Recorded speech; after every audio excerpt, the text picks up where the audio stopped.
Hello everyone, welcome to 10 Minute School Master Class.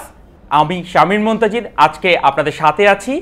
আমাকে সবাই 10 minute স্কুলে কখনো কেমিস্ট্রি কখনো বায়োলজি পড়াতে দেখেন, কিন্তু আজকের এই ক্লাসটা একটু ভিন্ন ধরনের ক্লাস। আজকের এই ক্লাসটাতে আমরা একটু ডিফারেন্ট জিনিসপত্র নিয়ে আলোচনা করব। আমরা যখন পরীক্ষা দিতে যাই, পরীক্ষায় অনেকগুলো প্রশ্ন আসে। এই প্রশ্নগুলোর উত্তর যখন আমরা খাতায় লিখি, কখনো কি আপনি চিন্তা করে দেখেছেন এমন কোনো প্রশ্ন থাকতে পারে যেটার উত্তর আপনি পারেন না? আমরা সবাই অনেক প্রশ্নের উত্তর পারি না, কিন্তু এই পৃথিবীতে এমন কিছু প্রশ্ন আছে যার উত্তর কেউ জানে না। এই রকম আনঅ্যান্সারেবল কোশ্চেন নিয়ে আজকের এই ক্লাসটা সাজানো হয়েছে। অর্থাৎ আজকের এই ক্লাস থেকে আপনি যে প্রশ্নগুলোর কথা জানতে পারবেন তার উত্তর কিন্তু আমি আপনাকে বলতে পারবো না, বাট আপনাকে শুধু বোঝাতে পারবো কেন এই প্রশ্নগুলোর উত্তর কেউ জানে না এবং কেন এগুলো আমাদের জানা ইম্পর্ট্যান্ট। সো আজকের এই ক্লাসটাতে আমরা জানবো questions no one knows the answer to. আমরা সবাই বিজ্ঞানের অনেক বড় ভক্ত, তাই আপনারা যদি বিজ্ঞান সম্পর্কে জানতে আগ্রহী হন, আপনার কিন্তু কোনোভাবেই বিজ্ঞানের ছাত্র হওয়া লাগবে না। আপনার আজকের ক্লাসটা বোঝার জন্য 2 কলম ফিজিক্স কেমিস্ট্রি বা ম্যাথের নলেজ থাকা লাগবে না। আপনি ক্লাসে বসে থাকুন, আমরা গল্প করব। আমি আপনাকে ওয়াদা করছি আজ এই ক্লাসের শেষ পর্যন্ত থাকতে পারলে আপনি সায়েন্স সম্পর্কে অনেক বেশি ইন্টারেস্টেড হবেন। একটা প্রশ্ন দিয়ে ক্লাস শুরু করব, আপনারা কমেন্টে আমাকে অ্যান্সার করবেন। What is the biggest invention of science? সায়েন্সের সবচাইতে বড় আবিষ্কার কি? আমি জানি আপনারা কমেন্টে সবাই এখন অ্যান্সার করবেন, এবং কি কি জিনিস আপনারা অ্যান্সার করবেন সেগুলো আমি কিন্তু গেস করতে পারি। অনেকেই বলবেন চাকা বা হুইল, কেউ বলবেন আগুন, কেউ বলবেন স্টিম ইঞ্জিন, কেউ বলবেন পারমাণবিক বোমা। বাট সায়েন্সের সবচাইতে বড় ইনফ্লুয়েন্সটা কি, সবচেয়ে বড় ইনভেনশনটা কি, তা আমি আপনাদের কাছে একটু জানতে চাচ্ছি। আমি একটু দেখি আপনাদের মধ্যে কতজন আমাদের সাথে এখন এই লাইভে উপস্থিত আছেন। প্রায় 650 মানুষ এই লাইভ ক্লাসটাতে উপস্থিত আছেন। Thank you very much for joining in. অবশ্যই ক্লাসটাকে শেয়ার করতে ভুলবেন না। এই ক্লাসটা কিন্তু বেশ মজাদার একটা গল্পের মতন হতে যাচ্ছে। সুজান হোসেন বলেছে কম্পিউটার হচ্ছে সায়েন্সের বড় ইনভেনশন। তাওহিদ শয়ন বলেছে ইন্টারনেট। ওকে, অনেকেই অনেক কিছু উত্তর দিয়ে যাচ্ছে, বাট আপনাদের কারোই পছন্দ হবে না। সায়েন্সের সবচেয়ে বড় ইনভেনশন হচ্ছে ইগনোরেন্স। এটা কেমন কথা? সায়েন্সের সবচাইতে বড় ইনভেনশন নাকি ইগনোরেন্স? এই কথা তো আপনি মানতে পারবেন না। আপনাকে একটু উদাহরণ দিয়ে বলি। বিজ্ঞান শুরু হওয়ার আগে মানুষের ধারণা ছিল মানুষ সব জানতো। অ্যারিস্টটল বা এই রকম দার্শনিকরা যখন সায়েন্সের প্রধান হোতা ছিলেন, তারা কিন্তু বলে দিতেন যে সব প্রশ্নের উত্তর আমরা জানি। এই কারণে গ্রিস দেশ এমন একটা কথা প্রচলিত ছিল, যা অ্যারিস্টটলে নেই তা জানার দরকারও নেই। মানে মানুষের এককালে ধারণা ছিল মানুষ সবই জানে। বাট সায়েন্স যখন আসা শুরু করলো, আমরা আস্তে আস্তে বুঝতে শুরু করলাম আমরা আসলে কিছুই জানি না, এবং এই সকল জিনিস আমাদের জানতে হবে। এই যে কিছু জানি না, ইগনোরেন্স, এই ইগনোরেন্স ব্যাপারটা হচ্ছে সায়েন্সের সবচাইতে বড় ইনভেনশন। কারণ সায়েন্স মানুষকে বোঝাতে শিখিয়েছে যে তুমি জানো না এবং তোমার জানা উচিত।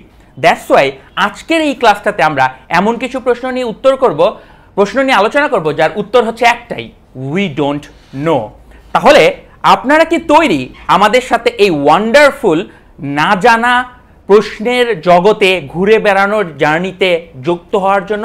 যদি আপনি সেই ডিসকাশনে পার্টিসিপেট করতে চান এবং আপনার বন্ধুকেও আজকে এই পার্টিসিপেশনে অংশ নিতে চান, অবশ্যই ক্লাসে শেয়ার করবেন। আমরা শুরু করতে যাচ্ছি আমাদের প্রথম প্রশ্ন। গেস করুন প্রথম প্রশ্নটা কি হতে পারে। প্রথম প্রশ্ন, হাউ মেনি ইউনিভার্সেস আর দেয়ার? মহাবিশ্বের সংখ্যা কত? আপনি কতটুকু বড় চিন্তা করতে পারেন, এই প্রশ্নের উত্তর বের করতে গেলেই আপনি সেটার একটা আঁচ বা আন্দাজ পাবেন। আমি যখন উড়োজাহাজে করে বা কোনো জাহাজে করে কোনো দেশে যাচ্ছি বা প্লেনে করে বাইরে যাই, সবসময় আমি প্লেনের জানালার পাশের সিটটা নিই এবং বাইরের আকাশের দিকে তাকিয়ে থাকি। কেন জানেন?